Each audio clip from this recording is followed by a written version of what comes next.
The white lady said we're recording right now. So guess what? We are. Ladies and gentlemen, welcome to the hardest part of the ring with your host, never taking any mess, especially today, better than the best, Teron Bishop.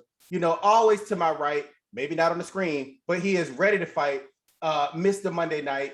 And then we have the voice of the voiceless, Hollywood Jacoby, which probably does not have a voice right now, and that's okay, but we're going to just rock it the way we can. Gentlemen, how are you? Lost for words. It's just only 2 days into this wrestling journey, like for real. I mean, we had a whole week, but it's just 2 days. You know, we had what? Emergence. We obviously had Raw and SmackDown and Dynamite. You know, we had a lot of stuff going on this week. We also had a Dalton Castle return. He's still alive? Girl. No. Rude. Oh. So obviously, people, we're not gonna waste your time. We're gonna talk about what y'all want to talk about. We're gonna talk about Rampage right off the grip. So we had a correspondent on the field, and he didn't have to hang on to an airplane to get to his destination. Oh no, ma'am. No. He got to fly because of his white privilege. Jacoby. Wow.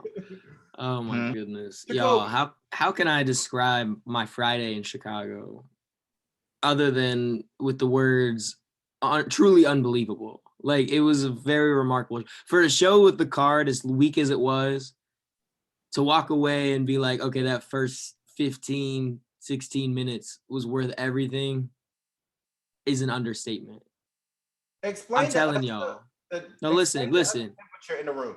So this is what happens, right? So we get in there. I get my picture with the Jordan statue in United Center around like 7, maybe 6:40, maybe like 6:50, 10 till. The show doesn't start until it doesn't start until 10 Eastern, so 9 Central. So I'm like, all right, whatever. There's probably going to be some matches in between. Probably won't even start until 8. No, not at all. Because it turns out that they're taping dark before Rampage. So I got 2 hours worth of matches before. But because the United Center is what it is, and they were preparing for what was going to happen later. Because I guess, I don't know if they knew or if maybe like Tony Khan and the crew like tipped them off, like, hey, maybe everybody needs to be downstairs. But we were up in this 200 level. So it was like, we were like, all right, we're going to just load up on snacks now. It's an hour show. Let's just do our thing. So we get in, we're in line for these snacks for like an hour, bro. Like straight up, like we did not sit down in our fucking seats until like 7:40. And I'm like, okay, whatever. But like, meanwhile, while it's happening, it's really cool because we get matches through the tunnel that we can see. So like, I was able to see the Frankie Kazarian match. Not that that was like the best match in the world, but it was still cool to see Frankie. And that theme was it was a banger. We got to watch the Evil Uno versus QT Marshall match in line, which was fucking cool. I mean, despite the fact that like QT was in it, but like whatever, like it was still pretty great. And then like, so when we sit down, you know, throughout every single match, you know, Justin Roberts is in there. He's kind of like leading the crowd, kind of like, all right, everybody, let's get ready for the next match. It's a ton of squashes. Like Varsity Blonde's got a squash match. Thunder Rosa got a squash match. Britt Baker got a squash match. Like, it was just like, you know, but we got to see all these awesome people, which was really cool. Cause like I went there expecting to see maybe like whoever, you know what I mean? Like, I didn't really know who to expect. And I thought that was kind of cool. Like, it was kind of like the Royal Rumble and how they just kind of threw dudes out there. And I was like, this is fucking cool. Like, you get to see all these entrances and do all that stuff. And then it was kind of like winding down. Like, they had a really cool best friends 3-way match against the HFO, and Matt Hardy was there too. So it was cool, like, to watch them wrestle. And then Cassidy gets the win. And then like all of a sudden a timer pops up on the screen that counts down from 10 minutes. And in the meantime, like we get the entrances from all the announcers, and Jericho wasn't there, which upset K-Squared a little bit, but it is what it is. You know, they replaced him with JR for the episode. It's all good. You know, we were rolling. And then around like the 3-minute mark, I mean, and meanwhile, like for the 10 minutes, like it's CM Punk the entire time. Like everybody in there is just yelling for CM Punk. And we're like, okay, like it's got to happen. Like at this point, it's got to happen. And then Tony Khan comes out at the 2-minute mark and thanks us for our patience, thanks us for attending this thing, and says that this is just the beginning, and and then reassures us that our patience will be delivered on tonight, and walks off. And I was like, no, he fucking didn't. Like, no, he did not just do this. And then it was like, so you get the Rampage theme song, and I'm sitting down, and I'm just like, okay, cool. Like, maybe CM Punk's gonna come out and jump Moxley. Like, something's gonna happen. Hell no.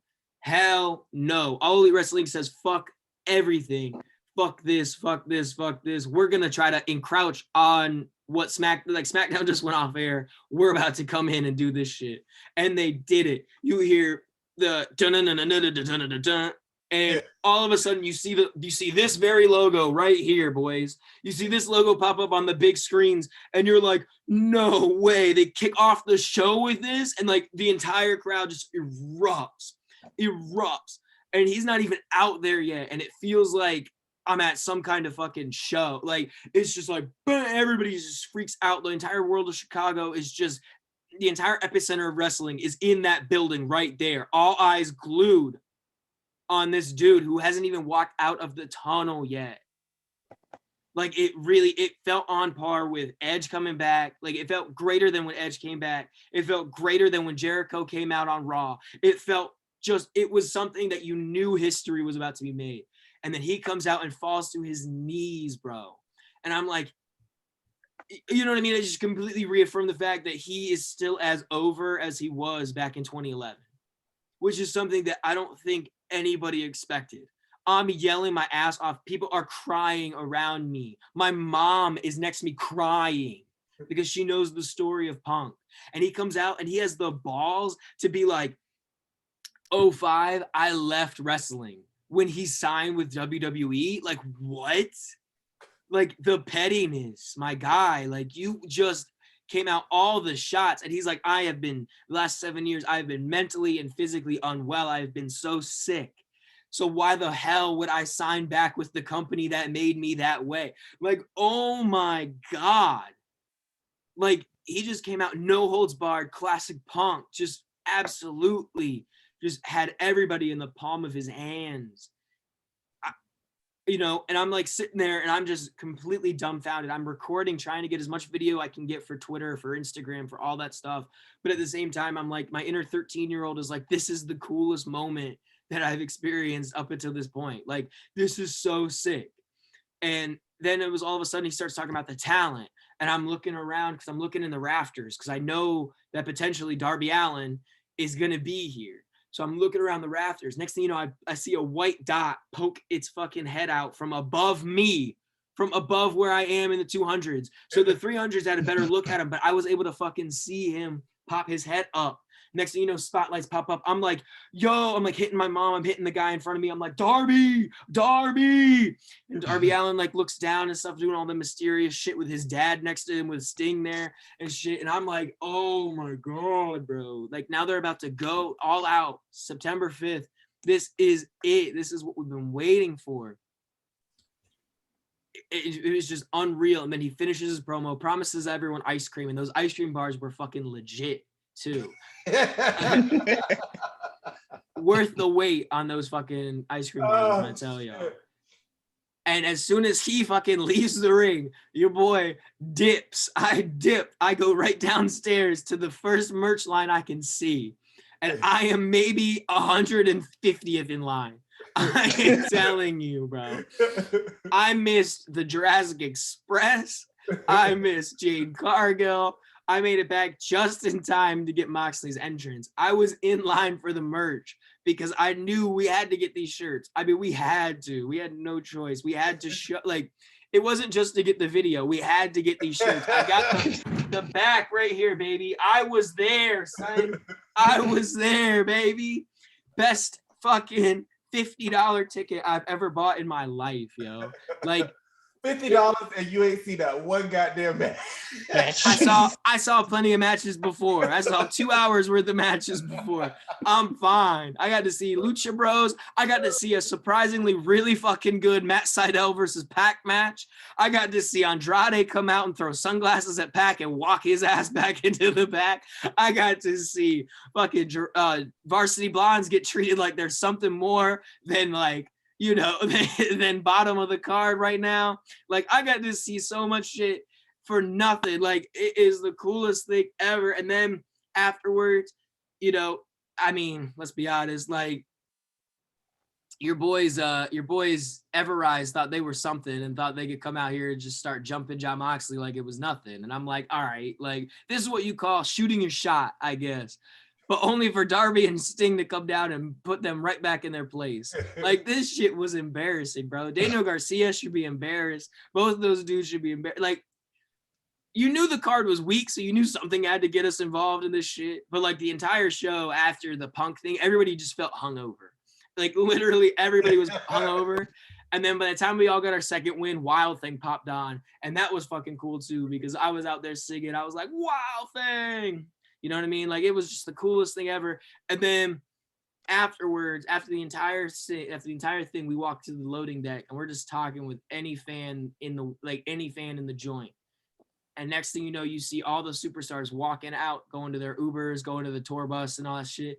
And we see this dude in red shorts, like all the fucking New York dudes do, with his Yankee brim on, his red ass shorts, and his non-matching black tee. And I'm like, I know that's Eddie, because Eddie just dresses that way. It just is what it is. You know, he dresses like he hangs out at the bodega. Like, it is what it is. And so I'm yelling, I'm like, Kingston, LAX. You know what I mean? Just like, I'm like the only dude out there that's referencing fucking LAX in this bitch. But it is what it is. Next thing you know, you see this dude in leather walk out smoking a cig next to this like thing. And I'm like, no fucking way. And him and Kingston are just bullshitting. And I'm like, no way. So I just yell, I'm like, Mox. And he looks up and he like has his finger like this with a cig in it. And he like embraces me. He's like, what's up? And I'm like, yeah, like, this is so cool. Like, I'm pretty far away, so I got to yell and stuff. But they can kind of like see me because I'm like the only one out there with a white shirt on. So like they know, you know, I'm waving my hand like I'm real belligerent at this point. Like, I'm just out here just trying to get any attention I can get. And then next thing you know, your girl Britt come out and she's looking at everybody and everybody's just yelling DMD. And she puts up her thing and goes like this. So everybody follows along with her and they're like DMD. And she did that for maybe like 4 or 5 minutes in a row. Just all of us yelling DMD at her. And then she walks off. And next thing you know, you see like this creative character, a real skinny ass dude, ginger guy. And you're like, is that Darby? Is that Darby? And I'm like, that. And I'm like, watch this. I was like to the kid next to me because he thinks it's Darby. I'm like, watch this shit. That ain't Darby. And I put up my thumb like this to where he could see it. And I'm like, Cassidy. And he looks at me, looks at the thumb, gives me one back. And I was like, this is the best night of my life. Like, this is the coolest fucking thing. Like, it was just really cool, man. The atmosphere of being in Chicago for something like that is just unmatched. Like, I'm going to try my best to go back out there as soon as I can for another wrestling show. It is completely a bucket list type thing for any wrestling fan. Attend a pay-per-view, attend something where you know something crazy will happen in Chicago. Like, next All Out or something, like, we all need to plan this shit and we all need to go to Chicago because this shit is unreal. It really is. It is unreal. It's funny because it was just $50 that you spent. And I was having a discussion with somebody online last night. And I was telling them that the experience that you have at a live event, right? Like, it's something that's unheard of, especially something like AEW where they have something to prove at this point, right? Right. So we're happy that we had the right boots on the ground when it came down to you. And I know you got more shit to talk about, and I know this shit's gonna probably ride out into next week's show. I mean, I get it. But the business end of the stick, right? You know, I love the business end. Mr. Monday Night. Now you being summoned, sir. For what? CM Punk in AEW. From your analytical standpoint, what does this mean? It means a little and it means a lot. it's not Hogan leaving, but it's big. You know what I'm saying? It's like, because this is like a guy for a generation. You know, like this is Jake's generation right here. You know what I'm saying? Like, Big facts. and coming back after like 7 years when we effectively as fans didn't get a chance to turn on him. So it's like he left at the peak of us loving him, and now he's back. It's like, okay, this is big. It's just interesting to see what happens next and see if this really affects, like, if it takes them to another level or if it just kind of like stabilizes them for where they're at right now. Like, it's interesting to see if this move is now going to get Dynamite back to like 1 million viewers consistently, or is this just a blip where it was like, okay, we got Punk back, okay, and people still aren't like really watching for real. So Javon, I want to share a comment with you real quick. And sorry, I got to dig to find it, but I want to see how you feel, right? So I had a conversation with a fan, and he stated that I'm probably not the only one, but I'm not feeling CM Punk in AEW. So I responded with, "I'll bite. Where do you see him, and where should be, and why don't you feel it?" He said, "Maybe my perception's just off, but like I don't think he's gonna benefit anybody. I could be wrong. I feel that." He said, I'm afraid of this affecting the younger guys and the talent in the back, and I feel a lot of them are going to be buried. Before I tell you my response, I want you to respond to that. Well, I mean, that's a warranted response, and it's something that I have said up here many a times, is that the more AEW keeps signing established guys, more established than the guys they're trying to push on their roster, is going to put them down. Like, if you're telling me right now that AEW within the next, let's say, 6 months is going to have Kenny Omega, CM Punk, Daniel Bryan, Bray Wyatt, Aleister Black, Andrade, Pac, stop, John Moxley, John Moxley, and Chris Jericho. Miro. Him too. Is like that right there is a strong ass 11. Right. That if a wrestling company had that, it's like, you could go to war with anybody with that 11 guys. Right. So if you have those 11 at the top, with the exception of Hangman Page, who's pretty much there, but even though it's kind of looking for him like, ooh, what we gonna do with you now? Mm-hmm. And your Jungle Boys, and your Darby Allins, Ricky Starks, Brian Cage. It's like, okay, so what am I gonna do with all these guys? Because it's gonna be hard to put those guys truly over these other ones when a lot of them aren't that old. They're still like, Punk's only 42. Like, he ain't that damn old, you know what I'm saying? Like, it's going to be tough. And this is why I think, like, eventually, unless you're MJF, who's kind of made, it's going to be interesting to see where those guys are in a year. You know what I'm saying? If they're still in the same spot. Because if they're still in the same spot in a year, then what's stopping you from leaving? What's stopping you from being there like, you know what, I might have to shoot my shot over here? So my response to the gentleman was very to the point. I said, honestly, just like you said, I don't think you're wrong. And I kind of feel the same way you do. I said, however, just looking at the guys that was brought in, CM Punk, the Daniel Bryans, the Mark Henrys, the Paul Whites, those guys don't have anything really to gain anymore and nothing to lose. They also were the underdogs. So they know how it feels to be the guy in the back that didn't get the push in their younger years. I think they have the right combination of people in the back to lead the locker room in the right direction, right? Like, the sweet spot in WWF. You know, like WWF had a sweet spot back in the day, like, you know, where it was just right in that middle time where they had the right people in the back. Brett was in the back, Owen was in the back at the time. You know, they had the right people that was kind of pushing the envelope the right way. You know, Sean was throwing his temper tantrums and the Clique was doing their thing, but you still had the Taker in the back, and you know, you had the right leaders in the back that's pushing it forward. I think that this combination of people can actually enhance the talent, right? And also, the other point that I made was Tony Khan's a super fan, right? He understands the business from a fan standpoint.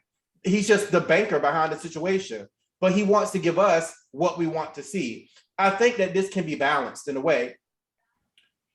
Even using CM Punk's contract as an idea to start. He only signed for 12 matches. That's his contract. So how much damage can somebody do with 12 matches? How many title reigns can they have for real with only 12 matches? You know, like one.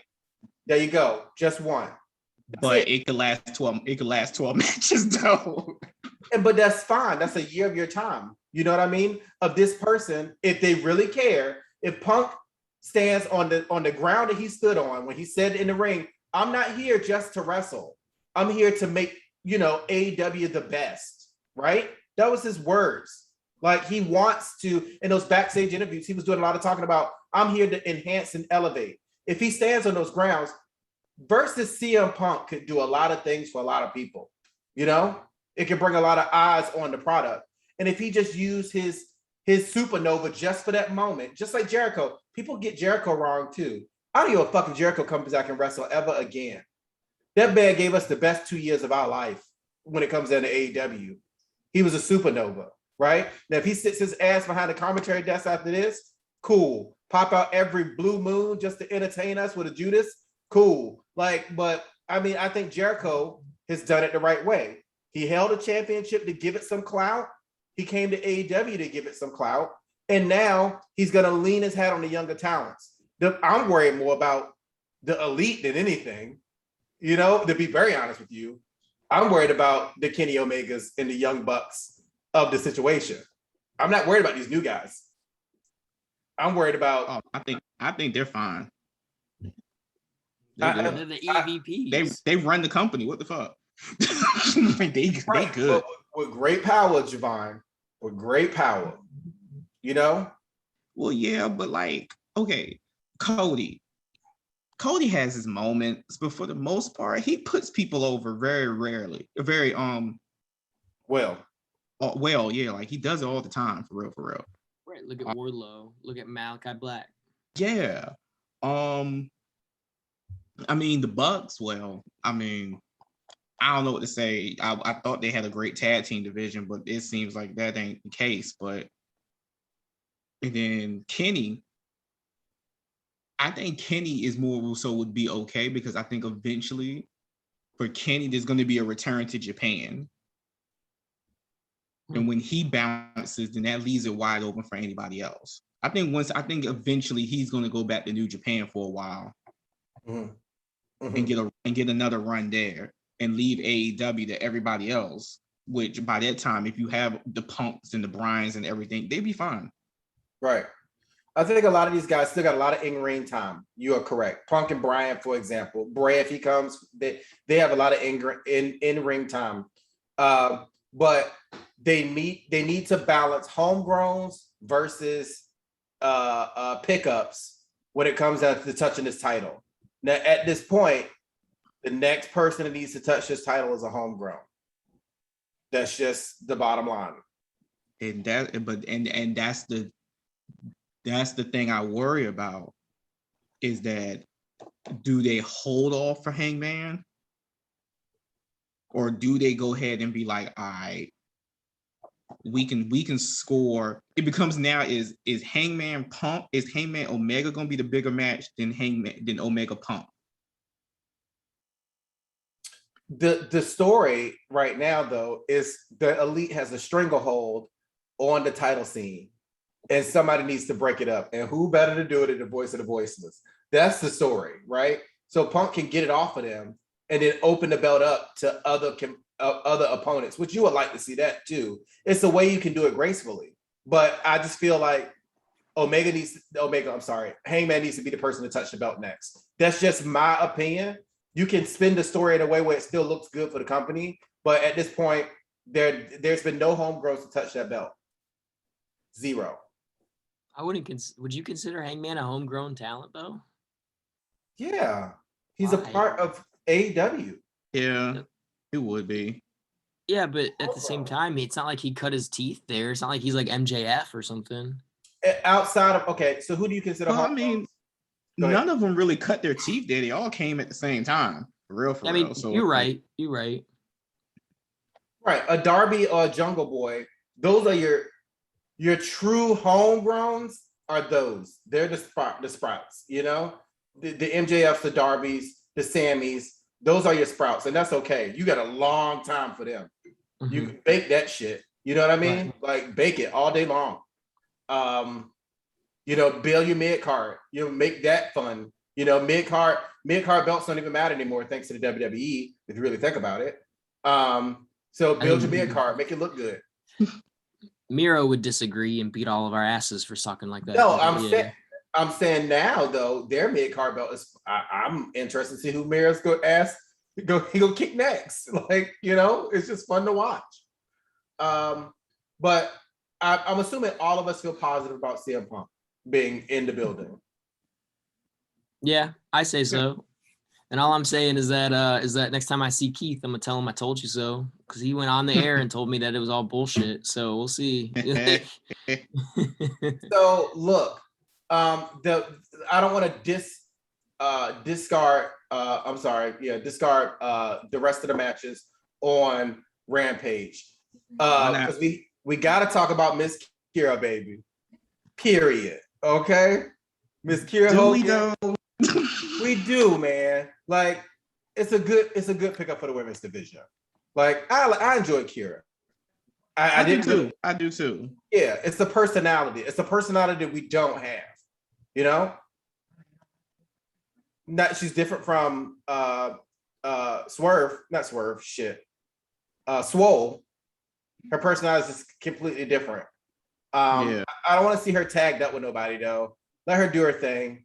I will say about the women's division though, I honestly wish instead of Mickie James going to Power and NWA, I wish Mickie James came to AEW.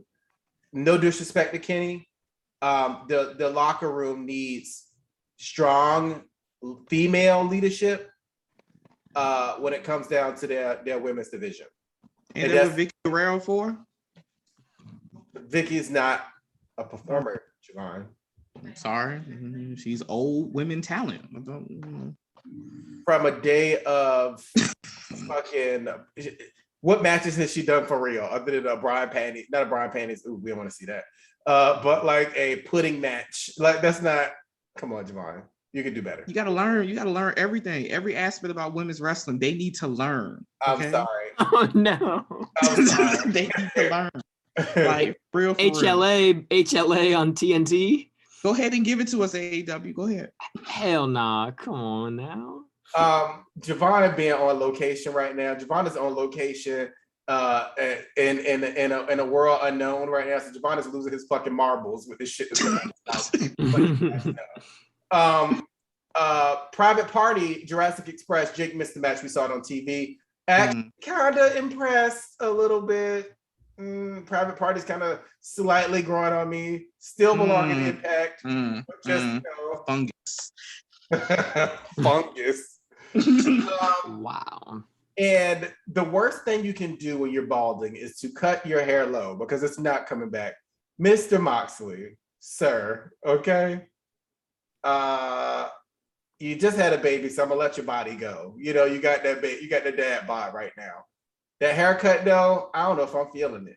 I'm not attached to that haircut. Y'all make too much money. Shave it off or plug it up. Those are two options. QT Marshall did it. You know what I mean? Little Mr. Daniel Garcia had a good match though against Mr. Moxley. I enjoyed what I saw. Got his ass kicked, but you know, it's different when you get your ass kicked in grace. Like, and that's what happened to him. He got his ass kicked with grace. Sure. Oh, no. Oh, go ahead. I'm sorry. No, I said sure. Like, whatever you want to believe, man. All in all, they have an hour every week, right, to make something happen. We've seen it happen before with NXT. I think they really can make this hour work. I think deep in my heart that this hour is going to quickly expand to 2 now that they got some star power coming. Just so brace yourself for that. Like, we're going to start getting 2 hours here soon. Like, I just see it. Jake, do you agree?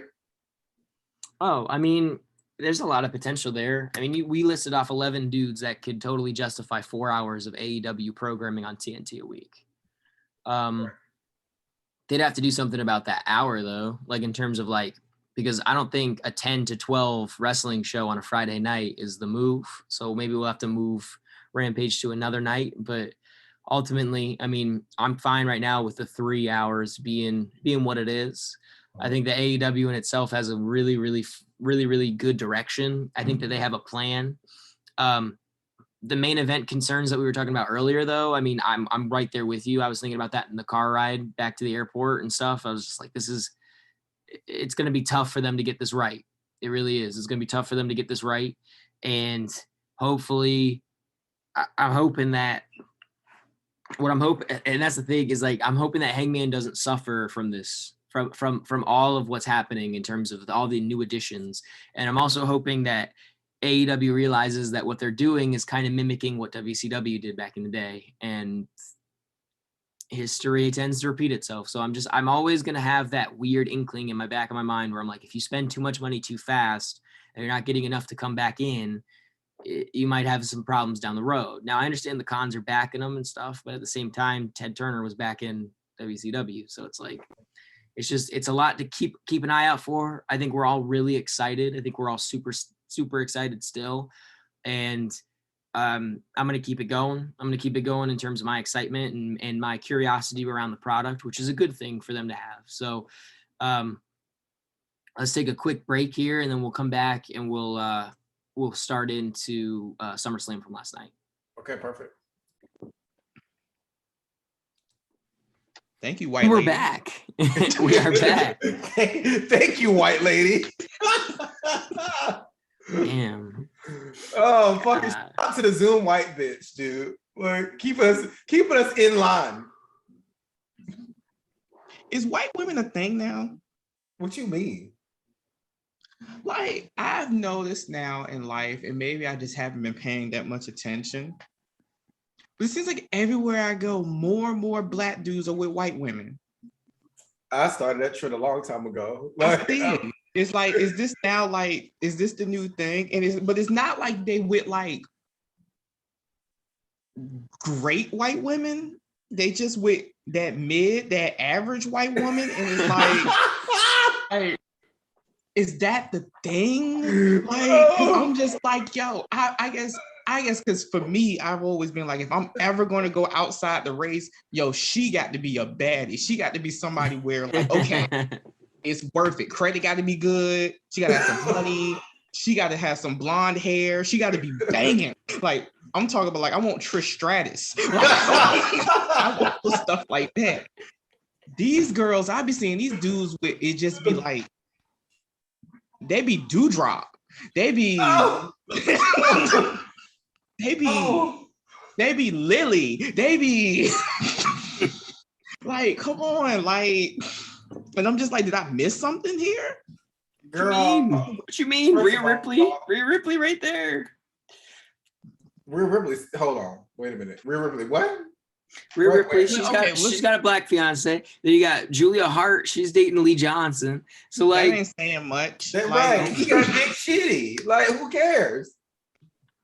God damn. And Rhea got her black dude when she was blonde. It's true. And I'm talking about had the full blonde hair looking like Charlotte. That's when she got her black dude. Correct. I don't think he expected this whole metamorphosis, but he in too deep now, so he can't just get rid of it.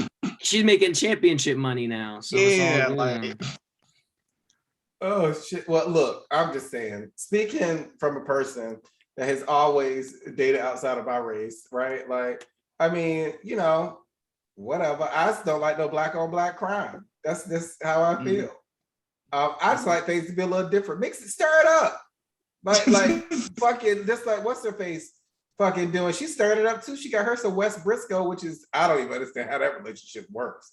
But more power to you. Mix that shit up. Now, mind you, I love, me some beautiful black women, and beautiful black men. There's some attractive black men out here in real life. Like, you know what I mean? Like, not trying to point them out, but we here.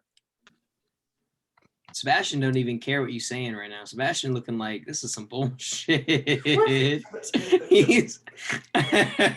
Sebastian is like just out. He's like, I'm chilling. Whatever. Fuck y'all. Sebastian be like, all right, yeah, you could talk all that mess all you want. I'm gonna be over here. Right. Like, Sebastian's black and he white and brown, but white and black. Well, we got black spots on him too, but whatever.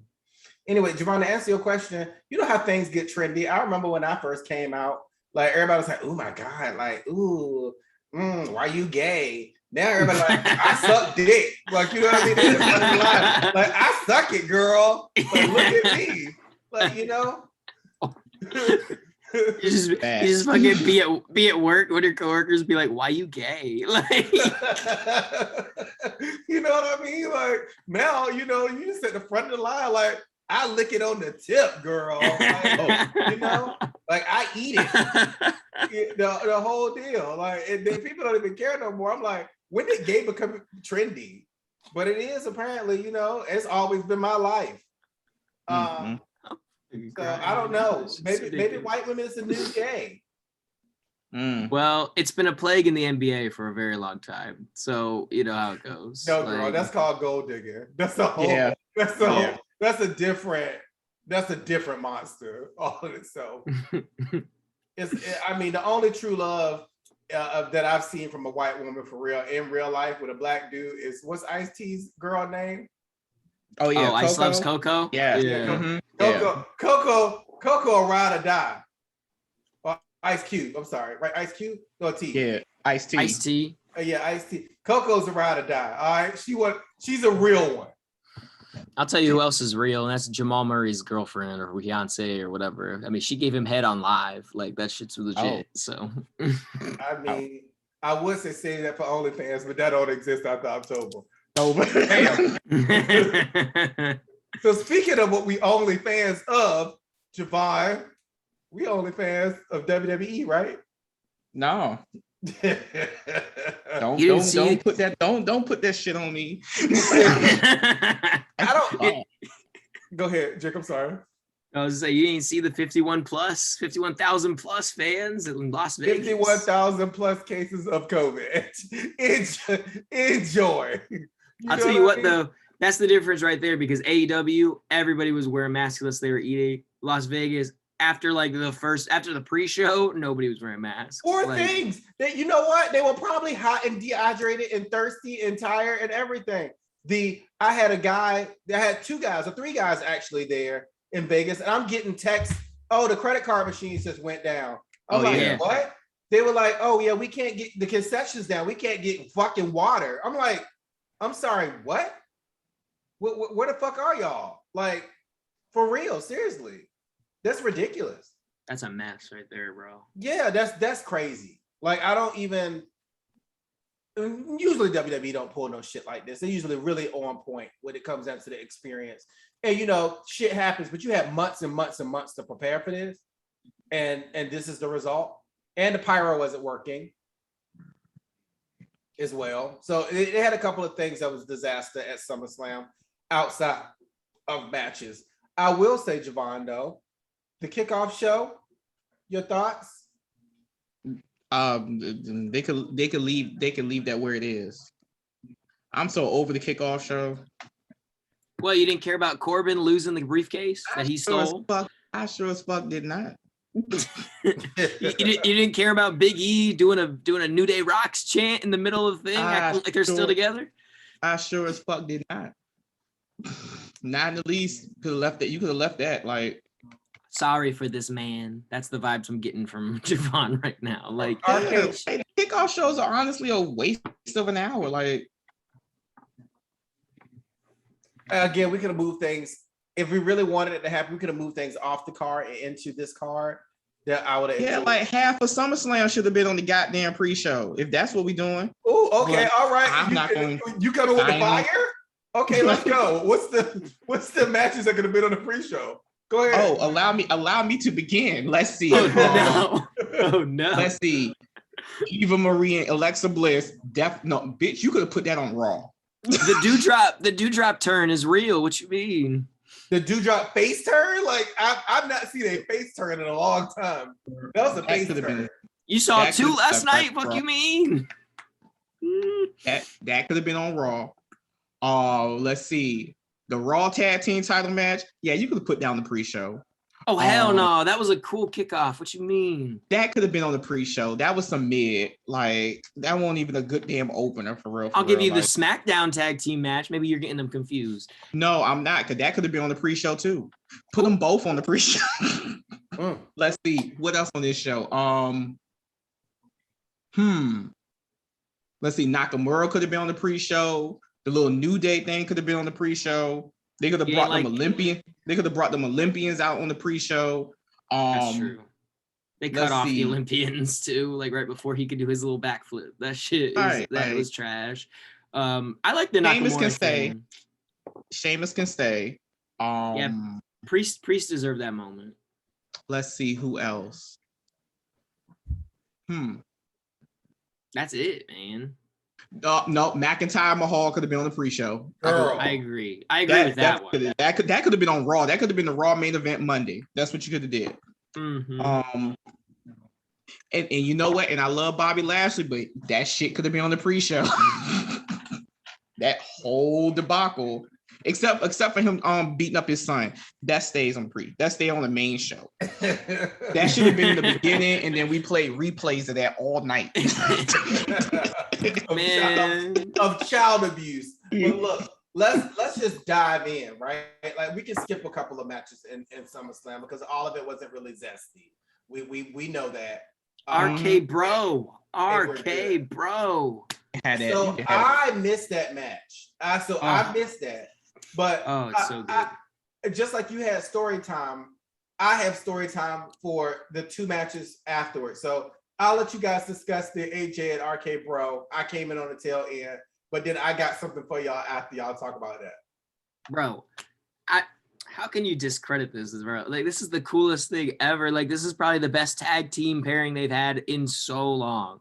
Like, I care about them just like I did about The Bar back in the day, like very briefly until the Hardy Boys showed up. Like, this is going to be so sick. And then eventually when Randy turns on Matt Riddle, like, it's going to be that much greater. Okay. I get all of that. I guess my problem is I just think AJ almost sucked. I think you think that almost sucks, which almost is stiff. He's 7'2". He can't do all the crazy shit. Which brings AJ down with him. AJ was able to get some cool spots in that match, though. He was able to do the back flip down into the back turn. That shit was sick on the outside. AJ worked his ass off, but I'll give you this, though. AJ did not deserve to take the pin from that RKO. It was no choice in the matter. I know that. That's why I'm saying they did him dirty because like Almost is being protected right now, but at what cost? Because AJ sells more shirts than Almost does. Last time I checked, and that's without checking. AJ good. They just need to end this tag team and put AJ back as a singles. Let Almost just be the bodyguard now and move AJ because like. I need another challenger for Bobby now, and AJ might be what I got left. Look, I will tell y'all straight up. Pause. You can paint a refrigerator black and stand it behind AJ, and it's just as much personality as Almost. Like he can go. Like I mean, I'm not even being a bitch. Like it's just the truth. He can go. What has he done successfully? Tell me. If you want AJ to have a bodyguard, I'd rather for you to have Keith Lee behind AJ. Titus O'Neil. I'm just for real, seriously, Javon. Do you not agree with me with that? I'd rather have Keith Lee at least give somebody that actually has some type of charisma, that wants to be on TV, that deserves to be on TV a chance. Hey, right? I can't side with that one. I can't relegate Keith Lee to be somebody's bodyguard. I can't. I mean, you just go relegate him to squash matches on dark matches week after week after week. I can ask live you a with question. Can I ask you a question? Is Almost the darkest man in WWE? that. Yes. Is he darker than Luol Deng? Yes. Is he darker than Wesley Snipes? Hmm. Did I get him? Did I get him on that one? Damn. Is he darker than Blade? No. Oh, damn it. Almost. He getting there. What he needs to be doing, what he needs to be doing is being on dark matches so we can't see his ass. Ooh. That's what we need to be doing. Okay. Maybe if we release him, then he can go to AEW. But no, maybe if we release him, we can see him on Impact. Like, I mean, bye. Don't do that. Don't do that. I like Impact. Don't do that. No, we'll see him at VCW, bro. What you mean? Oh, No, don't do that at VCW. We like our local boys. Like, please, fuck them over. No, what happened in Booker T will take him down to Houston. And do what? Make him something. Okay, bye, girl. Works for Ember Moon. Works for Ember Moon. Okay. Look where she at. Right, at home with no excuse. She's playing D&D for money, bro. Leave her alone. Oh, wow. So go ahead. I'm sorry. Oh no, I was just gonna say. So like, if you do end up getting rid of the tag team between AJ and Almost, like, does that mean that, like, do you want him just immediately to go against Bobby Lashley, or would you be okay if he just went after Priest? Because he doesn't really want to be WWE champion anymore. I wouldn't mind him going after Priest. Priest and AJ would be a great feud. I'll take that. Yeah, that's what I'm thinking too. Is that like Priest would be fine? Because I don't know what the fuck they're doing with Morrison and Miz at this point. I have no idea. We'll get there, girl. Yeah. Let me tell y'all something. I forgot about that. That's pre-show too. Razor That's Ramon. raw. That's raw. Hey, yo. That should not even exist. Is what that should have been. It's kind of insensitive, given that nobody could buy water, for you to just soak somebody with a water gun in the middle of your pay-per-view. Correct, girl. Correct. I enjoyed that level of pettiness though. So you know what? So, they can stay. I'll allow it. Let me tell you guys something. Listen. So enjoying a pay-per-view with Daddy Dussy is amazing. We watch these all the time together. Enjoying it with Daddy Dussy's 6'6" brother, Big Dussy. Cool. Big Dussy, cool. There you go. And then nice. I love it.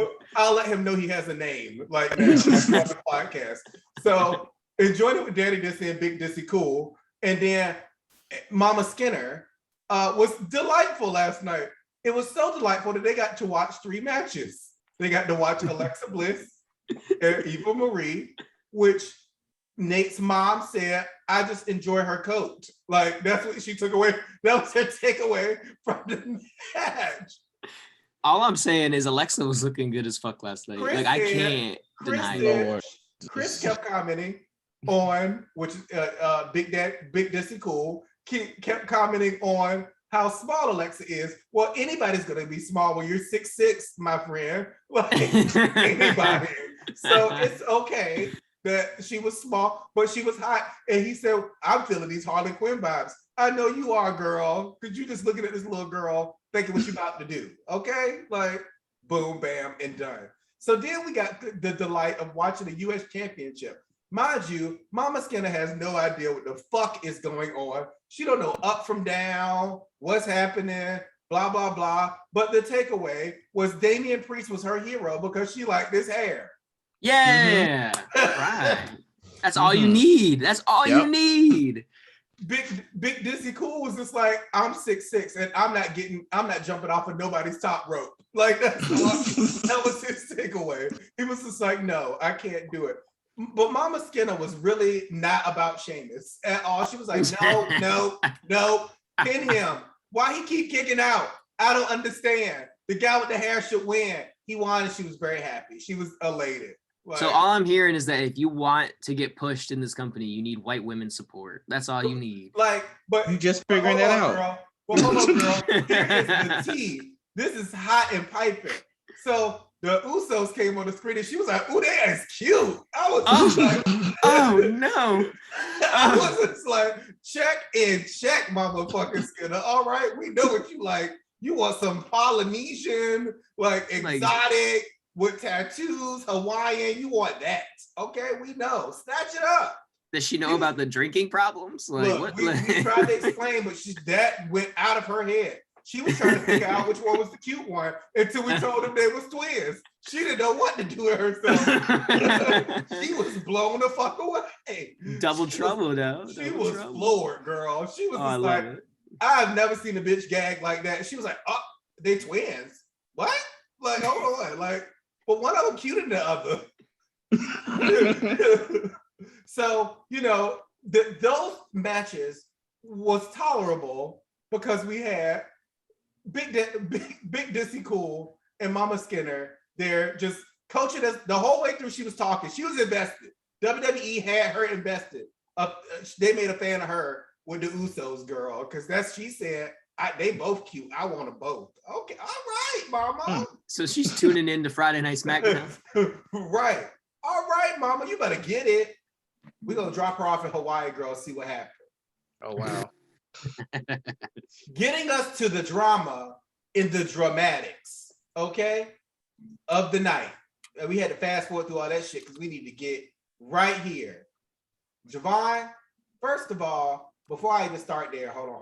I'm going to just say, fuck Carmella's drag, right? Like, nobody cared about her. She was dusty. They just threw her dusty asshole out the goddamn match. You ever seen Street Fighter, like Super Street Fighter 2 Turbo when Akuma first came onto the scene? Akuma slid on the screen and beat M. Bison's ass and threw him off, and you had to fight him. That's how I felt watching this. But wait a minute, America, where do we go from here? To me, I already know what happens. I already called it on Twitter. Where do we go from here? Javon, is it racist? That's the question I gotta ask you first. Because the Twitter is going off talking about, is it racist? So Javon, is it racist? It's not freaking racist. Okay, all right, two. Is it disrespectful? Yes and no. In a way, kinda, but I understand. Okay, a tad bit. Third, is it bad booking or was it a rushed plan?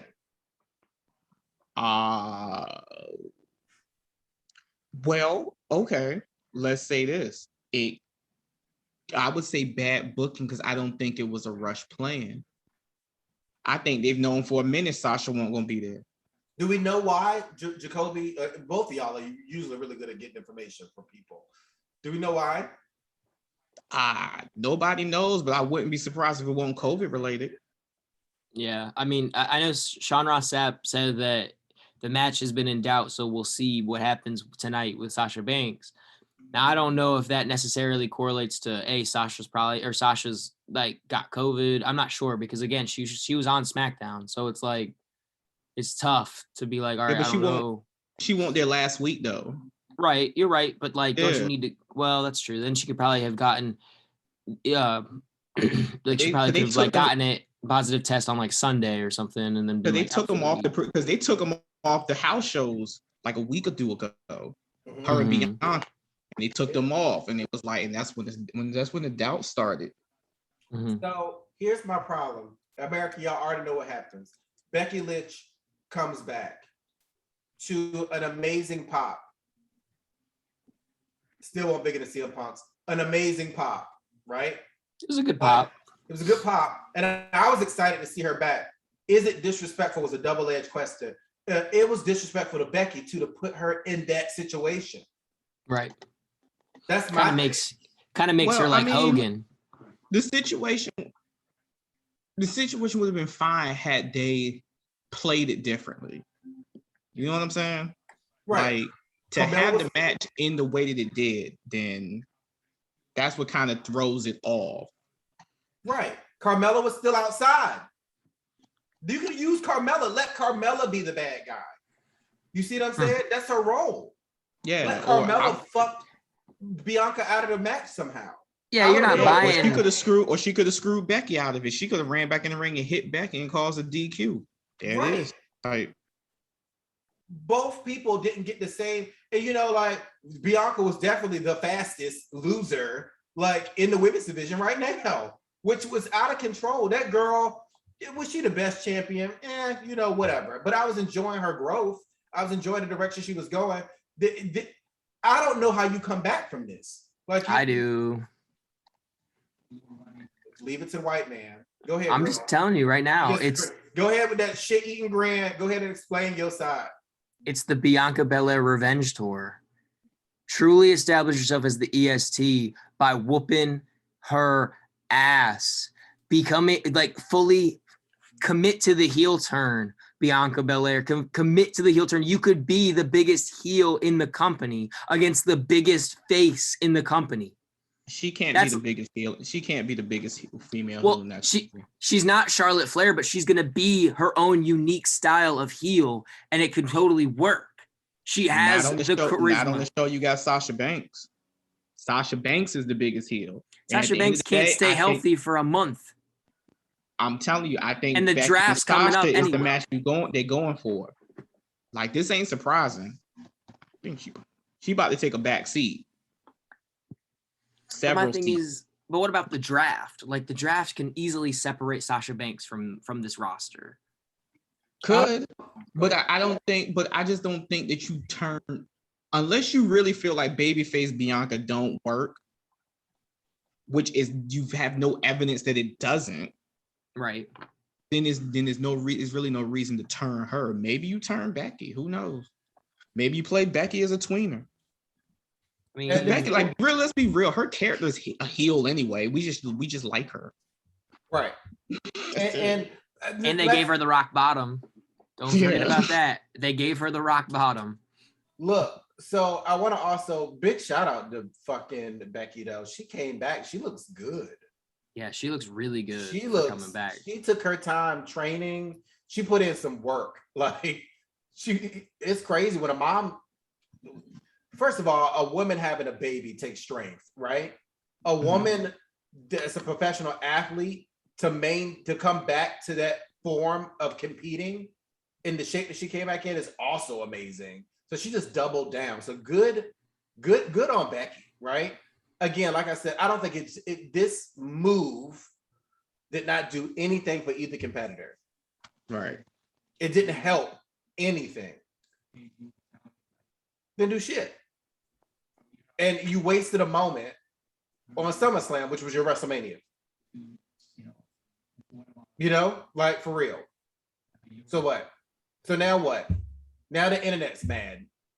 Everybody's downgrading this match. People think it's racist. People think, oh, well, Bianca's the new Kofi. This is what's about to happen to Bianca now. What the fuck? WWE. I mean, well, they should have kept Carmella in it. Because I really understand not wanting to give away Becky and Bianca without build. I totally understand that. You should have just kept Carmella out in it. You know what I'm saying? Because I think Bianca was. I think Bianca was gonna lose regardless. Right. I think whether it was Sasha or whoever, she was gonna take that L tonight. She just didn't have to take it this way. Right. But I think it'd have been way more respected if she took it from Sasha. It makes sense on paper. You see what I'm saying? It was like, oh, girl power, we good. At WrestleMania, we did this. Now it's just like, hold on, bitch. Like, you ain't bigger than me. I'm coming to get you. It makes sense, right? But Becky is not Sasha. And it just, the aesthetic of it all just looks bad. It looks like we can't trust any other woman in the federation except for the 4 horsewomen. Duh. What in the world? We just getting to that conclusion? You can trust Io Shirai, but she's stop. You can trust on the C brand. Yeah, bring her ass up here. She's Kairi Sane. Oh my God, bro. Like, I'm for real. Like, I knew the moment Becky was coming back. It was just a question of whose title she taking. Because there's no way you're gonna have Becky Lynch and she ain't the champ. That she's not in the forefront. So it's just a matter of whose belt she taking. And since you got Charlotte over on Raw, Boom. Becky was taking that. The moment she coming back, she's gonna take the SmackDown title. And There it is. Seth's on SmackDown too. Right. So So it was just a matter of time before, okay, when Becky coming back. That's what you had. Just the way this match was polarized, like in the eyes of wrestling fans in the world, it just don't look. The aesthetic isn't good, and that's just unfortunate. Shit happens. Like they were trying to think as fast as they could, but they should have just kept it real simple. She just fucked Carmella up. Just fucked her up. She was outside still. Or hell, they didn't even have to include Becky in this. If you want to have Becky come back, she could have just came back and fought Carmella. You could have had Bianca defend against Adam. Give them a surprise. Maybe give them Io Shirai and just be like, hey, and let Bianca get a win over her. Give me Toni Storm. We would have been okay because they would have went out there and had a great match. And we would have forgot eventually that, it won't Sasha, but hell, her and Tony tore the house down. Uh-huh. You know what I'm saying? Like, true. This was kind of unwarranted, but now it's going to be a thing of, okay, now, as you know, WWE likes to do is, okay, well, now you got to watch and see what happens next. And I'm actually kind of intrigued now to see, okay, what are y'all going to do?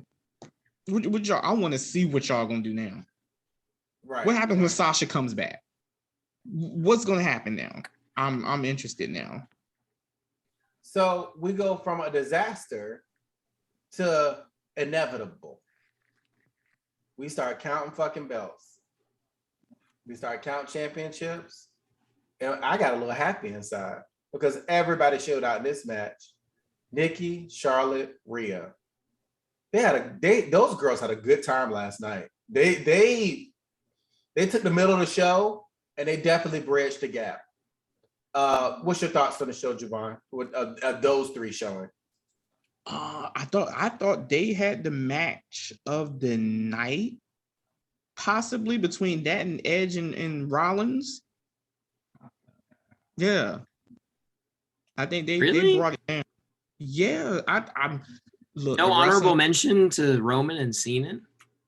That's probably third. We'll get there. Third, behind, right there with what Priest and Sheamus. Like, I think the ending of that match did more for it, but we'll get there. But right, yeah, the women did I think the women did their thing. Everybody showed up. Nikki showed up. She played her part. Like, and Nikki was as a champion. I hope you now appreciate her being a champion, Jake, because I think you had a problem with it in the beginning. Like, you didn't understand the story behind it, right? Behind Nikki? Yeah. I mean, you know, I knew that she was in there to hit the pin, but I was honestly happy for her, like, in the match. Like, you could tell, like, she was excited to be there, that she kind of knew what was going to happen, but she was going to make the most of it. And she made a fan out of me. I'm not even kidding. Like, I love the Nikki Ash character now. I really do. I know that she panders to kids and all that stuff, but I think that's worth something to me. Right. And how do you make a heel, right? A villain, even more of a villain. You have her take out the hero. You have Thanos punch Captain America in the face. That cosplay, bro, that ring gear was legit. I know you like that. She knew what she was doing. She knew what she was doing. Wrestling is not just for in-ring performance, it's psychological warfare. And she knew she was going against almost a hero. So she was going to show you a villain. But I don't think Las Vegas got that message because they loved every bit of Charlotte winning. Just like they loved every minute of Goldberg losing. Well, I'm just right. I don't think they got the memo here. Look, I rooted for. I was in the theater cheering when Thanos snapped. That's all I'm saying. Like, that's just me as a person. Megatron, Thanos, Galvatron, Mumbra, you name the bad guy, except for Cobra Commander because he was a little bitch. I was a Destro fan. Destro should have been the leader. I don't even know why he wasn't leader, but Destro and the Baroness had it on lock. But this match here, for me, I'm gonna align with Javon. Match of the night, man. Those girls tore it down. Everybody's still in a good place. Rhea's still in a good place. Nikki's actually still in a good place to be able to rival Charlotte. But Charlotte just said it. She said it in her own words after the match. I am inevitable. You knew, bitch, I was going to win this title. And it wasn't a fucking thing you could do about Hey. it. 12 times. She's coming right for her dad, dude. And Right. the best part is they give her the title hoping that she'll fucking stay. Like, That's it. I've never seen a company that, well, I shouldn't say that because they do this all the time, but they booked her into the corner where she literally has that company in the palm of her hand. Like, she has Vince by the balls. She kind of does. Like, yeah, she didn't show up to a house show last week. Right, she was in Mexico. To go to Mexico and nobody said anything. Right. That's some Roman Reigns power. Here's your here's your title. Thanks for no showing our live event. Javon, you about to say something? But there's nobody else on Raw. Like, that's why they need Kairi Sane. Yeah, you better stop. Javon, I knew you were delighted by Seth Rollins and Mr. Edge. You got you two intros. This girl came out with two looks. She said, "This is RuPaul's Drag Race, bitch. I'm gonna give you two looks. Eat it." It's called fashion. And she gave you an outfit. Came out like the brew. It was a wrap. I was like, "Oh, he got this tonight." Right. Look, and she gave you a reveal, bitch. She gave you an outfit change. She took the glasses out and gave you new music. I said, "You better get them, queen." So, Javon, you said this is probably the second best match for you. The audience didn't think so, but now knowing what we know now, let's just be real. They're thirsty, they're hungry, they're tired. Right. You follow what I'm saying? Oh yeah. Yes, the energy wasn't high in the building because these motherfuckers didn't even have fucking water. That's tough. But Javon, go ahead, walk us through this match. What made this great? Like, I mean, Edge brought it. Like, I love the fact that Edge at like the age he is now, where he is, he's now like doing things differently, wrestling different. Like, this Edge doesn't wrestle the same way as the Edge of before he left. He's implementing new things, and I like that. And Seth is just Seth. Like, there might not be a better big match wrestler in the business than Seth. Like, I can't think of one time that he's had a match on a big stage that he is disappointed. Like, all his matches are money, regardless of who he's in the ring with. Mm-hmm. So this match was pretty damn good. Shawn Michaels shit, because that's what comes to mind when I think of Seth Rollins. I don't know why. He's just that guy that has that. He has it, and regardless of what he can just be looking at the camera, and you just like, Seth Rollins is good. Like, you know, he can be hated. I hated him for a long time, a very long time, and he brought it back. Messiah. So, you know, this is the guy to watch for a long time. Edge, again, he got about, 2 more matches on his contract, or 3 more matches in his contract. What I enjoyed about this is Edge, nothing shows you love than your husband out there doing your damn move. Right. That's love. Mm-hmm. This man hit a glam slam. Shit. And how many Edge moves did he use?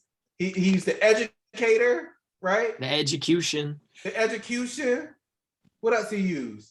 He used that spear a couple times. Spear. He was just giving us all the edge. What you guys think about the pedigree counter? That pedigree counter from Rollins on the Edge, that was kind of, it was weak in person, but I thought it was a kind of a cool callback to corporate Seth. Yeah. The whole match, I enjoyed it. Again, you can't go off the audience for this one. It's unfortunate. Again, they're tired. They're at this point, probably hungry, ready for it to be over, but hey, whatever, it's what it is. They had to deal with that Jinder Mahal, Drew McIntyre match. I would want to go after that too. So then we go into the child abuse. Yes, queen. We get it. We getting all the emotions. Fuck a Dominic fucking adoption papers on a pole match. No, give me this. Give me you whooping the grown ass man the man, you whooping his ass, which it shouldn't have went any other way. Javon, do you agree? Agreed. That Jake, do you agree? What about Goldberg's knee? That ass stomping should have happened the way it happened with Bobby Lashley. We knew that this match was gonna be weird when he didn't fucking come out with the sparklers. You know what I'm saying? Like that's when you knew that this match was already destined to be like a meh type deal. Right. But where do we go from here? We have a 50-year-old boy. We go to court. What the fuck you mean? That's where we go from here. We go to court. And MVP coming out here like a defense attorney, being like, "We didn't know he was a boy. We're leaving." Like that shit had me weak. I was like, you whoop this little boy ass and you grab the title belt and hold it up. Welcome to WWE, where the abusers just constantly get praised. I love it. I love Gage. He up here sitting there acting as hard as he can, looking like he just got the car accident or got his dick sucked. One of the two. You know, like I mean, it was a lot. Good for Gage Berg, man. Gage Berg out here just selling. Like he sold that shit. Yo, get that motherfucker an Emmy or Oscar, whatever the fuck this shit. Get him something. He needs an award. Gage Berg talked to Ziggler in the back and was like, "How do I sell this?" And he was like, "All right, this is what you do." Ziggler was right there. Ziggler was clapping. He was slow clapping that motherfucker. Yeah. He was like, yeah. Ziggler was back there, bro. He was back there. He was like, "This motherfucker don't miss. This motherfucker spitting." Yes, bro. Oh so my God. We got that, and then Goldberg is literally gonna kill this motherfucker. We might want to call the police, all right? Because Goldberg tonight or tomorrow, Goldberg is about to kill. I mean, it might be a gun in the arena. Y'all might watch out. Some Brian Pillman bullshit on this one. Right. This is crossing the line where you beat up a grown man's son, like the size of Goldberg. I'm not gonna beat up his 50-year-old kid and then hold a title belt over him. Like, yikes. Good job, WWE. You just sold me some drama and dramatics. This whole match worked because I just seen a 15-year-old get his ass kicked. The almighty ass whooper. That Extreme Rules rematch is about to be legit. I'm trying to tell you, like that's it should be in a steel cage. Hit Gage with a chair. No, actually, whip him with a stick. We'd have did it to Dominic Mysterio. He's 24. You know, who cares? Drop the age. He'll be 16 by that point. Whoop his ass. That's when the ghost of Malcolm looks down and is like, yes, keep whooping that boy. Like, oh my God, bro. So then we roll into the match that we all was waiting for. You know, when you copy somebody, right? Imitation is you know, it's flattering, right? John Cena. Hey. I was hyped about that shirt. Then I was just like, I've seen this somewhere before. And then you just ruined my whole day. I was like, oh, in the back, that's giving me life. I'm like, okay, well, the back just gave me life. The front is the same. Like, first you blew a kiss. Now you out here wearing this man's shirt. God damn it, John Cena. Like, but knowing John, he probably coming from a good place. Like, you know I think he wouldn't have done it if he didn't ask. He's that kind of dude. Yeah. And I'm sure Punk don't give a fuck. You know what I mean? No, not at all. Not at all. So, did this match live up to the hype for you two? I guess. Damn, Javon. Yes. I think it lived up to the hype and more. I really did. Okay, I'm gonna let Javon get his thoughts together because he is processing. Jay, you go ahead and tell me why it lived up to the hype. All right. I mean, okay, so when you go in and you see John Cena and you're like, okay, what are we to expect? And I thought that Cena, I mean, for a greatest hits type match, I felt like he got everything he needed to get in.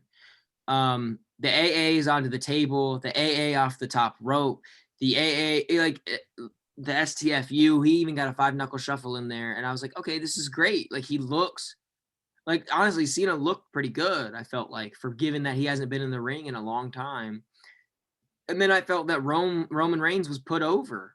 Like I felt like for the first time ever, and I was questioning this afterwards, where it was like, how many superstars, how many legends have to come through here to put Roman Reigns over? And this was the only time that I walked away and I was like, okay, the head of the table can use this, and actually looking forward to Friday Night SmackDown. And then, of course, you get the music and you get the ponytail of all man buns. Like, you get the ponytail of all ponytails. CJ was proud. I bet he was. I bet he was, but I'm just trying to tell you, like, I don't want that match at Extreme Rules, though. I want that match to be at one of the top 5, one of the, the core 5 pay-per-views. Okay, pause that thought. Monday night, you go ahead with what you saw. I mean, it was all right, man. I guess for me, I wasn't really that hyped for it regardless, because it ain't like this is like prime John Cena. This is old John Cena versus in his prime Roman Reigns, where the outcome for me was never truly in doubt. Like, you knew, like, Cena ain't about to beat this man. He ain't, like, because if you're not about to give Cena number 17 at SummerSlam, no disrespect to SummerSlam, but if you're gonna do that, you say that for WrestleMania. You put that on the biggest stage. So it's just like, you already going into a Roman Reigns match is normal for these past like 6 to 8 months. Like, you already know the outcome. It's just, can you give me a match that's like, okay, to make me forget that I don't know the outcome? And he really didn't. Like, I don't know how many small packages this man can do. I guess I appreciate that he was going for it. It was like, after every move, it's like roll up, small package. Like, all right, damn, nigga, hit him. Like, hit him with something first. Like, before you keep doing this, you ain't about to catch this man off guard. Right. But I mean, it was all right. But like I said, the end of it, I cared more about the end than I did anything during the match whatsoever. Okay. The end intrigued me. You hold that thought too. I'm gonna say this: letting Roman Reigns off his leash is the best thing that WWE could have did. Let him just say what the fuck he want, do what the fuck he wants. When he looked into that camera and told those executives, "I'm sorry, I'm about to whoop this dude's ass, and I'm gonna send him back to you broken. Enjoy." And he fulfilled his promise. Whoop his ass, beat him down. I do feel that while we have the choke out and we have the spear, the Superman punch needs to be removed from the arsenal. It needs to be something more devastating for the head of the table. Superman punch ain't it. We need something else. Right, they should call it the Peacemaker and then just continue to do it. Like that's my only thing. But now, as we get to the end, right, and we talk about this ending that you guys all are excited about, I didn't know how this would. I imagined this happening, but I thought Paul Heyman was going to be more at the center of it, and he wasn't. Surprisingly, it felt that the commentary team was positioning that too. Because they kept on talking about how Heyman was squirming. Heyman's so scared. Heyman's this and that. We never got a good camera angle of Paul Heyman. And I thought that was really weird. I thought that was a bad miss by the camera crew. Right. At this point, Brock Lesnar is back in WWE.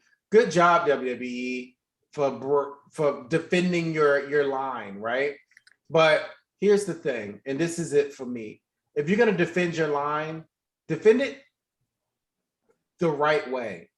Everybody wants to see Bobby versus Brock. I don't give a fuck about Roman versus Brock. You can save that. The moment that CM Punk debuted, you need to throw something else just as big at the screen. And Roman Brock was not it for me. I don't know how y'all feel about it. So, but seeing Brock back was nice, but you could have held that to SummerSlam, or you could have held that to the Royal Rumble, making Brock the final boss. Because now at this point, who the fuck is the final boss? Who is the person that Roman really has? Right, The Rock. Okay, that's the final boss. Right, but the final boss is The Rock. But you giving him Brock already? Yeah. Because now you need somebody to beat Roman. There's no way Brock comes back and loses to Roman. I think Brock, like you brought up Brock and Bobby. I think you get Brock and Bobby at SummerSlam. No. I mean, not SummerSlam, No. Survivor Series. Yeah, champion versus champion. Yeah, because you take the title off Brock, and then you do your little Raw versus SmackDown, whatever you do every year, and then you do Bobby versus Brock there. Right, because that's all Bobby wanted. Then you get the title back on Roman, and let's say the Royal Rumble, and then you go to the Rock. Because right now you don't have another challenger for Roman. Because I really think they're saving that Big E cash in for Bobby. For some reason, I just feel it like he's the one going to get cashed in on. Survivor Series after Brock Lesnar beats Bobby Lashley. That's when it's going to happen. Or vice versa. And it could just be that Bobby Lashley's just exhausted. He gets one big ending and there it go. Yeah. I'm with you on that for sure. But I think that the thing that I think stands out the most, though, for me, is that Roman Reigns beat John Cena clean as a whistle. I think that there's something there to that, because up until this point, even in the Kevin Owens matches, it was Usos are involved in some way or shape or form. And for him to beat John Cena clean tonight, last night, I mean, that to me is huge for his character, because at that point, there is no crutch. There's no Cena can come back at this point. There's nothing. There's no unfinished business. It is over. John Cena lost and put over Roman Reigns entirely. And I think that to me is my biggest takeaway from the match itself. Brock Lesnar coming back has a plethora of opportunities in it. I'm sad that it has to happen at Extreme Rules. It's Brock Lesnar. He should be on I kind of don't think you get it. You may not get it at Extreme Rules. You think they'll give it to us at Hell in a Cell? Maybe, because here's another thing that another wrench that can be thrown into it. Finn Balor. Yay. He can still get it. He can still get a shot, and I can see that being Extreme Rules. We can go ahead and get that the hell out. We can go ahead and get that the hell out the way too. Right. Yeah. Yeah. As long as we get the demon, you know what I mean? Nah, son. Nah. Why? At this point, if the demon loses to the head of the table, what else? I mean, let's just keep feeding the big dog at this point, you know? Yeah, let's not do that. The demon isn't needed right now. Balor, the prince is the character right now. The prince is still a badass. I'm waiting for the prince to get some backup, get some muscle. Like, I don't know what that muscle looks like. It might happen during the draft. But almost. Get the fuck out of here. There it is. Let's go ahead and just reunite the Bullet Club. Give them Almost and AJ. Boom. There you go. Okay. Move right along. Because he is on one today. If I had to rank the top 3 matches, the females, the triple threat. I'm gonna say the Edge match. Actually, I'm gonna say this match, the championship match with Roman John versus Edge and Seth Rollins. So that's the order. I'm gonna go. Yeah, okay. That's my order. I'm with you on that. I think you and I share a very similar order. Overall, my grade for the pay-per-view would be like a A- B+, just because I like the shorter matches. I really did. I thought that they were able to squeeze a lot in to 3.5 hour show, and I'm all for shorter matches for a better product, and that's what I got. So A- for me. And for me, I'm probably gonna give it like a A- or a B. Well, our fans on Twitter don't know what to think, as all of them has voted 28% for it being a B, a C, and a D. Ooh. So tough crowd. I don't know. Tough crowd. God damn. Right, they were thirsty and tired, bitch. Like they don't know. They were delusional. We'll give them that. But look, great 2 nights of wrestling so far. Right, we're in for a third, where the hardest part of the ring likes to do their roulette of matches. So as always, Jacoby will go through the matches. Monday Night Now will determine who the winner is, and we will go from there. So, Jacoby, Is this gonna be the best night of wrestling this weekend? Y'all think? Maybe. it's it's the But end probably of an era. not. Look, Javon, it's the end of an era, man. Who knows? You know? Like, Listen, I mean, crazy to think. End of an era. That's crazy. Whatever. all right. Let's start off with the match that's going to steal the entire fucking show. Okay, we're listening. The NXT United Kingdom Championship match between Ilya Dragunov versus the champion Walter. Part 2. Who do you have and why?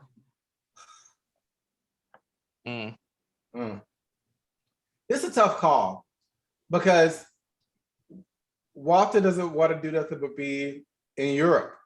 He doesn't want to come here. He doesn't want anything to do with the product that WWE has here. Right. I don't know what Walter's contract looks like. I don't know if Walter even stays with the WWE if he loses. I think the title is what keeps him here. Is Dragunov somebody big enough to beat Walter? Man, personality-wise, notoriety-wise, yes. Do you pull the trigger knowing that there's nothing else left for Walter? I don't know. I'm gonna give it to Walter. I'm gonna go Dragunov. Thank you.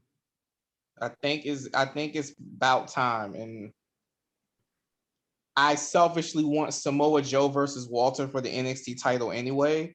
So I'm gonna go Dragunov. But then plus, I think you can transition to Dragunov versus Pete Dunne. Yay! Pete actually already beat him, right? Then he beat him on. Yep. Right. So yeah, that can be an easy transition This to him to a feud. So yeah, I'll go Dragunov. We should probably lose though, but if anybody can beat him, I guess it's him. I'm with Javon. I'm eating everything with a spoon that he's speaking right now. Let's go to the $1 million championship match between LA Knight and Cameron Grimes. If Grimes loses, Ted DiBiase will be LA Knight's butler. Javon. How do y'all feel about whitewashing Virgil, though? Javon. One good. It's long overdue. Oh no, man. As much as I would like to see LA Knight win, you an asshole, man. Because it's like no, because I think from a storyline aspect, this is like the ultimate of long-term booking. Whereas like the $1 Million Man is like shit on people for decades. So to finally get him in the position where he's somebody butler, that's a fucking story. Okay. That a longtime fan would be like, well, damn, I never thought I'd see this day. Mm-hmm.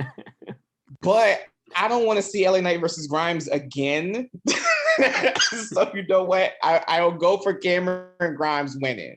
We need to, okay, we've had enough. This has been great. Let's move on for this. And hell, maybe let LA Knight go to Raw or go for the NXT title. I don't know, but. Right. I'm over it at this point. Not to say I don't like the storytelling of it all, but just the changes to NXT, and I worry about the talent. Just even, just the relationship. NXT is changing completely. The relationship with Full Sail is no longer in existence, from what I understand. What's up? Right. Like, so with that being said, the product is changing. So I'd rather have our top stars in a safe spot. And the only way to do that is just to have Cameron Grimes to go ahead and win this match. Mm-hmm. LA Knight's going to be okay, clearly. A clean sweep for Cameron Grimes. Yep. Let's transition now to the NXT Women's Championship match between Raquel Gonzalez and Dakota Kai. I will start. We wanted Raquel as a champion. Unfortunately, Raquel has been in a tough spot, in a Drew McIntyre spot, where nobody really of value to fight until we got to Dakota Kai, right? Mm-hmm. Her title reign has been like meh. So, let's watch her chase again. Dakota needs to win this match. And it's long overdue for Dakota. Dakota deserves to win. I don't know, man. I'm not with you on that one. Mm. I think that Dakota's gonna get called up soon. That's my biggest thing. I don't know. I hope Dakota wins, but I don't see it unless we get a swerve and Raquel's the one to go up to the main roster. That could happen. Yeah, But I don't really know where she would fit in. But yeah, that we could happen. we already got too many big girls, like tall girls on the main roster right now. Where's she gonna go? you can put her ass on Raw because they need help. Yeah, just another No. person for Charlotte to feed. You know what I mean? You know what? Strip the whole fucking women's division. Send them all up. Oh Fuck. wow. Okay. Yeah, don't do Xia Li like that. Send Yeah, Zaya, send okay. Frankie. Send Zaya, send Frankie. Fuck it. You know what I mean? Like, just send them all up. I don't know if I can co-sign that one, but okay. I mean, you can just put them all on Raw and it'll make Raw's women division 20 times better. Yeah, until they all lose to Charlotte. I mean, you're right. Can't argue with that one. Next. Oh, goodness. So let's go to the NXT title match for the men. Karrion Kross defends against Samoa Joe. I think we all kind of know what's going to happen with this, but if you don't pick Samoa Joe in this match, you're not watching TV. Again, I want Samoa Joe to win, but for Karrion Kross's protection, he had to hold his belt. Him going to the main roster right now is just like, oh, I feel so bad for him. I do. The disrespect is real. It's so blatant. Samoa Joe. I'm going to give it to Samoa Joe. What do you think, Javon? Yeah, I'd have to agree. Even though if Karrion Kross loses, it really don't benefit them, the main roster, because the story you're telling is that he can't win without Scarlett. But if he fucking loses with Scarlett, then what's the damn point? He loses anyway. Like, right. It's a lose-lose. It's kind of like a lose-lose for him. Like, they'd be more beneficial if he's just like, he actually won and just said, fuck it, I'm out. Here's the title, take it. I'm going to Raw. Can't That'll nobody be the second beat or me. third time they've done that though, right? Where the winner vacates the title. But I don't think they'll do that. I think Samoa Joe probably wins. Okay. All right. Clean sweep for Samoa Joe. And then finally we go to the last one, which should spur a decent conversation. 2 out of 3 falls match, Kyle O'Reilly versus Adam Cole, part 3. Is this the curtain call for Adam Cole? I don't even care. Damn. Don't give a shit. Let whoever win at this point. Who cares? Who's it benefiting? Kyle O'Reilly should actually win this match. For what? Because of Adam. He got the charisma of a turtle.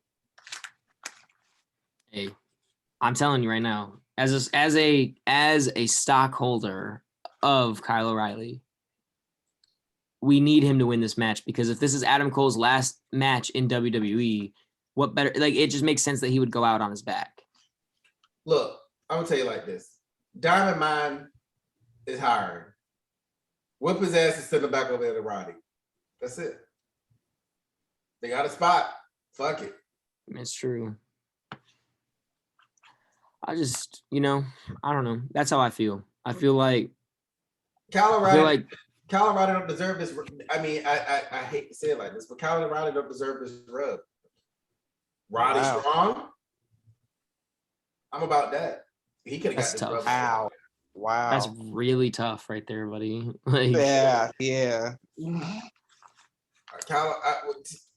Again, tell me, singles wise, what has Kyle O'Reilly done successfully in 2021, in 2020, other than the Adam Cole match?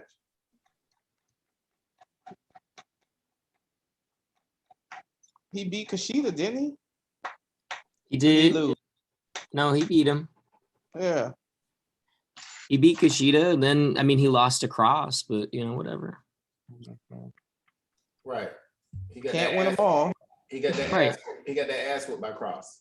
All I'm saying is, again, if we're gonna waste a rub from Adam Cole, or put a rub on somebody from Adam Cole, which is probably one of the greatest like storytellers in NXT history, other than the guy that touched kids, Velveteen Dream. Back. Like again, Roddy would be the one for me in that group. It's a courtesy if he gets the rub, but what's going to happen after he gets the rub? Nothing. What is it doing for Kyle O'Reilly? Nothing. So Adam Cole for the win. I hope at the end of the day, I hope he win and leave though, because the NXT situation right now, it just feels super toxic to me. Okay, but is there a guarantee? Like, is he gonna leave and go to Friday nights? Is he gonna leave and go to Wednesday nights? Like, what's he gonna do? I think that's the $1 million question surrounding this entire match. That's my biggest thing. The funny thing is, I never thought we'd be in a space where Adam Cole was booked into a corner.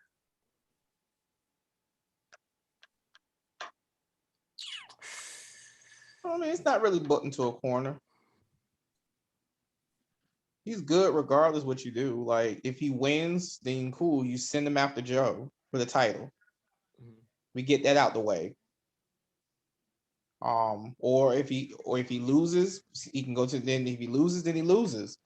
Then it just depends on what's next, whether it's main roster or Dynamite, or sticking around in NXT. Like, who the hell knows?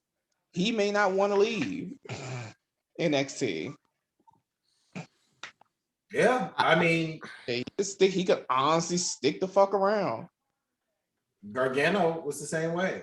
Yeah, like Ciampa was the same way. They're not leaving. At this point, if NXT would have let go of Gargano and Ciampa, that'd be foolish. WWE let those two go. That's a whole nother conversation we haven't even had. They won't. Let them go. They'll move them up before they let them go. Y'all niggas just at the main roster, bro. Like, get it over with. Like, I mean, you still need talent in the back, because I mean, all that's gonna turn into is what was it? What's it? The Florida Wrestling? What was it called? FCW. It's gonna turn to FCW. Like NXT is just turning to FCW again. Basically, they don't want any attention on NXT. They wanted to go back to the Dark Ages. But that's what should have happened. Like, Vince didn't ask for all this shit. Triple H went on his own. Like, he started doing too much. Like, Vince did not want all this attention on NXT. NXT was just meant to be, hey, fucking develop the guys that we want for the main roster in the way that we need them for the main roster. Mm-hmm. So it's a seamless transition. And let's be real, Triple H ain't been doing that. He's been literally running a glorified indie fed. And this is why so many people on the main roster that are not seasoned veterans fail. Because everybody was like, oh, well, everybody goes to the main roster to get done in. Nah, not exactly. Because Bobby Roode's been okay. Nakamura's been okay. Sammy and Kevin, Charlotte, Sasha, people been okay. Right. But when, you know what I'm saying? But it was back when but it's been mostly people that's been like, either A, they've already been in WWE, B, they've already wrestled a style that works for the main roster. You know what I'm saying? It's not like these young guys, like, who's been basically the indie darlings, come in and it work. Because it's like they don't wrestle the WWE style in the indies. Mm-hmm. So now you have to come to the WWE and you pretty much got to relearn all over, but they're going to NXT and they're not relearning. It's like, who was it? Shayna Baszler. She did an interview once and they asked her about her transition from the main roster to the NXT to the main roster. And she didn't understand she didn't understand what she was doing wrong until Vince pulled her aside and was like, look, this is what you're doing wrong. And she finally started to get it, and it finally started to click for her. That should be shit that you're learning in NXT. And I think this is why there's been lately this whole like divide between the Vince and NXT, and everybody's like, oh, well, Vince just don't like NXT. Nah, it's just that Vince think it's developmental, and developmental really truly ain't doing their job correctly because they're not developing the guys like we need them, like we want them on the main roster. Right. You made a lot of sense in that statement, Javon. Like, I mean, you can't even fight that. There's nothing else to be said. Yeah, like this is why, like guys, like I think like guys like Odyssey Jones, they're gonna be a fucking star on the main roster because he's already wrestles like the main roster. Can't fuck that up. Mm-hmm. But this is also why guys like Gargano and Ciampa and them probably never sniffed the main roster, or they don't want to because they still wrestle too much of an indie style. And if they go to the main roster, they got to switch up. Like take Sami Zayn for instance. His style is completely different now.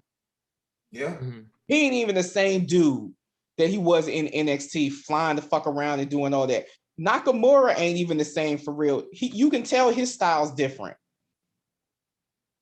It's just guys don't change. Guys got to learn to change if they're going to get to that main roster. And a lot of guys in NXT, sadly, they don't get that preparation. That's the beautiful part about AEW, though. Like they allow them to keep who they are and who we love. Like yeah, and that's why NXT's had so much of a problem beating AEW because it was just a different atmosphere, a different thing, and you got so many guys who can just be and wrestle the way that they want. You know what I'm saying? Right. It just worked. If you're gonna have two brands though on the main roster, like so, if Vince doesn't like NXT, they want them to be developed.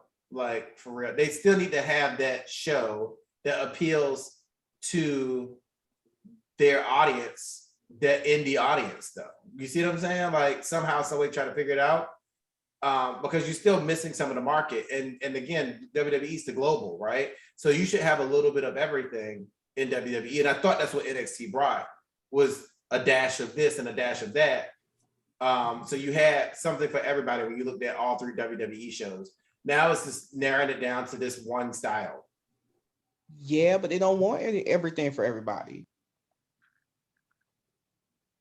They don't feel like they need it. Let's be real, they've never had to need it before. Like WWE's never catered to the indie guys until NXT. Never. It's always been the WWE way of things. And to their credit, it has worked honestly for this long. Like, I don't think they really feel that they need it. Okay. All right. Well, ladies and gentlemen, we thank you for joining us for the show today, for our Sunday show. We look forward to talking to you guys again. And as always, you can find us at. So you guys can find us on all streaming platforms for podcasts, including Google Play, Apple Podcasts, Amazon Music, Stitcher, Spotify, you name it, we're there. So keep a lookout for that. You can find us on this YouTube page. If you drop us a like, much appreciated. Drop us a subscribe if you feel the need. That's awesome too. And then as well, guys, keep a lookout for a show that Teron and I are doing with our good friend MARC tomorrow night. Hopefully we'll get that done throughout the week. We're doing a different spin on what we normally do, which is going to be really fun, I think. And then, of course, we won't be back on Thursday this week, but we'll be here for a show next weekend that will be available on Spotify. So keep a lookout for those coming up. And until then, we will see y'all later. Wait. Don't pull that white woman up. Javon. What? They can find us where else? They can send us questions, comments, what? They can find us on the corner, on the spot. Selling big Oh no. And they can also hit us up with y'all questions, all y'all questions that y'all are gonna have about CM Punk and everything at 757-528-2481. We look forward to it. Thank you for spending your Sunday with us.